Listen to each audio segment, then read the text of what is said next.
Hello friend, नमस्कार। Welcome to FM building assist. आज का टॉपिक है सीवेज ट्रीटमेंट प्लांट के बारे में। ठीक है, जो एमेबिया टेक्नोलॉजी प्लांट पे आधारित है। ये 30 केएलडी का प्लांट है। ये छोटा सा प्लांट है और प्रोसेस सेम होता है, चाहे वो 1200 केएलडी का हो, 1000 केएलडी का हो, कोई फ़र्क नहीं पड़ता है। प्रोसेस एमेबिया टेक्नोलॉजी का सबका सेम ही होता है। ये एक एसएलडी के हेल्प से हम जानेंगे कि ये काम कैसे करता है। ठीक है, तो इसको हम 3 पार्ट्स में हम समझेंगे। 3 पार्ट्स में प्राइमरी ट्रीटमेंट, सेकेंडरी ट्रीटमेंट और टर्सरी ट्रीटमेंट। प्राइमरी ट्रीटमेंट में क्या होता है? Bar screen chamber, oil and grease chamber और equalisation tank. Secondary treatment MBBR1, MBBR2, tube settler और CC टैंक।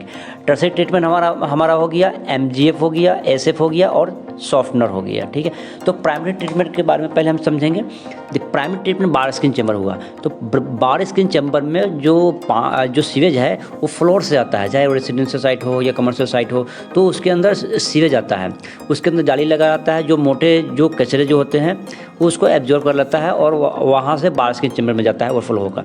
बार स्किन चेंबर में भी जाली लगे होते हैं MS की, और वो 2.5 mm की गैप होता है, वो भी 90 डिग्री पर इंस्टॉल किया जाता है। ठीक है, तो इससे भी ओवरफ्लो होकर इक्वलाइजेशन टैंक में जाता है। ठीक है, इक्वलाइजेशन टैंक में भी ब्लोअर लगे रहते हैं। ठीक है, और इसमें जो डिफ्यूज़र जो यूज होता है वो कोर्स बबल डिफ्यूज़र यूज होता है। ठीक है, तो इक्वलाइजेशन टैंक ये हमारा प्राइमरी ट्रीटमेंट कंप्लीट हुआ। ठीक है, अब हम इक्वलाइजेशन टैंक के बाद में क्या होता है से MBBR1 आता है, MBBR2 आता है। तो MBBR1 को हम Fab 1 भी बोल सकते हैं और Fab 2 भी बोल सकते हैं, इसलिए कंफ्यूज होने की आवश्यकता नहीं है।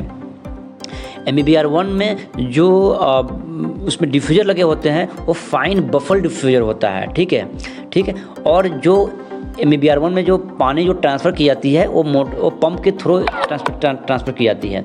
तो इक्वलाइजेशन टैंक से पानी को MBBR1 में ट्रांसफ़र किया जाता है, MBBR2 में किया जाता है। ठीक है, उसके बाद MBBR1 MBBR2 में भी ब्लोअर लगे होते हैं। ठीक है, उसके अंदर ऑक्सीजन जो है से दी जाती है, जो बैक्टीरिया को ज़िंदा रखने के लिए जितनी ज़रूरत होती है उतना ऑक्सीजन उसको प्रोवाइड की जाती है। ठीक है, उसके बाद में ट्यूब सेटलर में जाता है, यहाँ से पानी ओवरफ्लो होकर फिल्टर होकर जाता है। ट्यूब सेटलर में जो है से यहाँ से जो स्लज जो होते हैं वो नीचे मतलब होल्ड हो जाते हैं, नीचे जो है सशक हो जाता है। ठीक है, तो वो स्लज जो है से स्लज होल्डिंग टैंक में ट्रांसफ़र कर दी जाती है, ज़्यादा स्लज होने के होता है तो। ठीक है, तो स्लज जो ट्रांसफ़र होता है तो वो स्लज होल्डिंग में ट्रांसफ़र कर दिया जाता है और वहाँ से पंप के थ्रू जो है स्लज होल्डिंग टैंक में ज़्यादा स्लज होने की वजह से वहाँ से पंप के थ्रू फिल्टर प्रेस मशीन में उसे ट्रांसफ़र किया जाता है और वहाँ से उसको डिस्चार्ज किया जाता है और उसमें से खाद निकला जाता है। और जो खाद जो होते हैं वो काफ़ी मतलब काफ़ी बेनिफिट होता है गार्डन के लिए, पौधों के लिए। ठीक है, उसके बाद जो है CC टैंक है। तो CC टैंक से जो है पानी उसके अंदर फिल्टर होकर जाता है। तो CC टैंक में जो है से वो डोजिंग पंप लगे होते हैं, उसमें सोडियम हाइपोक्लोराइड डाला जाता है, जो क्लोरीन उसके अंदर डाला जाता है। उसमें गंध को दूर करने के लिए या पीलापन दूर करने के लिए उसे यूज किया जाता है। अब ये हमारा सेकेंडरी ट्रीटमेंट कंप्लीट हुआ।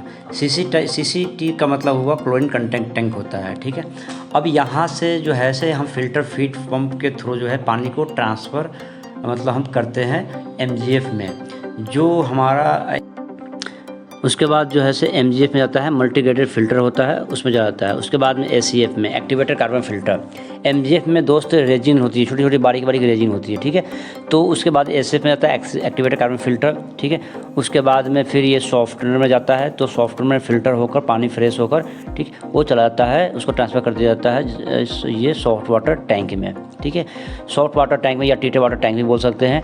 और वहाँ से हम गार्डन के लिए यूज कर सकते हैं, पंप चलाकर, मोटर चलाकर हम गार्डन के लिए या पेड़ पौधों में पानी डालने के लिए वहाँ से हम यूज़ कर सकते हैं। तो ये STP प्लांट का 30 केएलडी का ड्राइंग है। ये अक्सर इंटरव्यू में पूछा जाता है, ये काफ़ी इंपॉर्टेंट होता है। ठीक है, ये कंप्लायंस ये काफ़ी इंपॉर्टेंट है।